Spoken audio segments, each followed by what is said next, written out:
Duck and Percy enjoy their work at the harbour, pulling and pushing trucks full of cargo to and from the quay.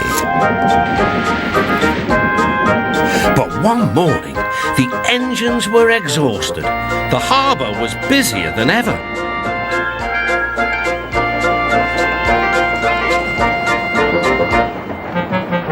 The Fat Controller promised that another engine would be found to help them. "Huh, it's about time," said Percy. "I ache so much I can hardly get my wheels to move," agreed Duck. They waited for the engine to arrive. It came as a shock when he did. "Good morning," squirmed Diesel in his oily voice. The two engines had not worked with Diesel for a long time. "What are you doing here?" gasped Duck.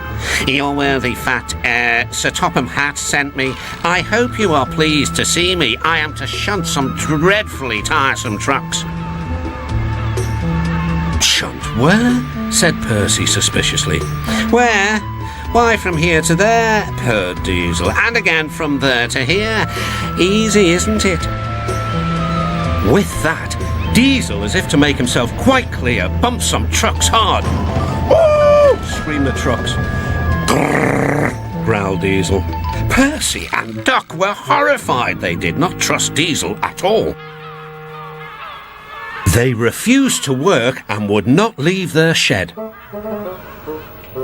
The Fat Controller was enjoying his tea and ice bun when the telephone rang. "So there's trouble in the harbour yard? I'll be there right away." Diesel was working loudly and alone. Cargo lay on the quay. Ships and passengers were delayed. Everyone was complaining about the Fat Controller's railway. Percy and Duck were sulking in their shed. "What's all this?" demanded the Fat Controller. We're on strike, sir," said Percy. "Yes," added Duck. "Beg pardon, sir, but we won't work with Diesel, sir." Then, in a quiet, hurt voice, he added, "You said you'd sent him packing, sir." "I have to give Diesel a second chance. I am trying to help you by bringing Diesel here. Now you must help me. He was the only engine available." Percy and Duck went sadly back to work. Next morning, things were no better. Diesel's driver had not put his brakes on properly, and Diesel started to move. He went bump straight into Percy. Percy had an awful fright. "Wake up there, Percy," scowled Diesel. "You have work to do." He didn't even say he was sorry to Percy. Later, Diesel bumped the truck so hard that the loads went everywhere. "What will the Fat Controller say?" gasped Percy. "He won't like it," said Duck. "So who's going to tell him, I wonder?" said Diesel. "Two little goody-goody telltales like you, I suppose."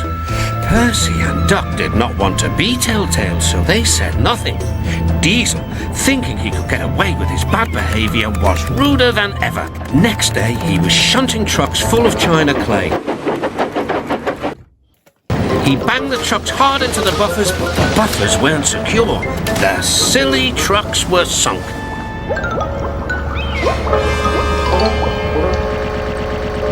Soon, the Fat Controller heard the news.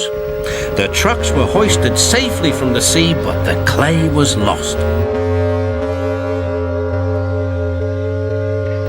The Fat Controller spoke severely to Diesel.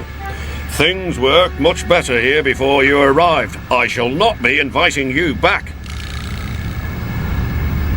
Now, Duck and Percy, I hope you won't mind having to handle the work by yourselves again." "Oh, no, sir." "Yes, please, sir," replied the engines. Whistling cheerfully, they puffed back to work, while Diesel sulked slowly away.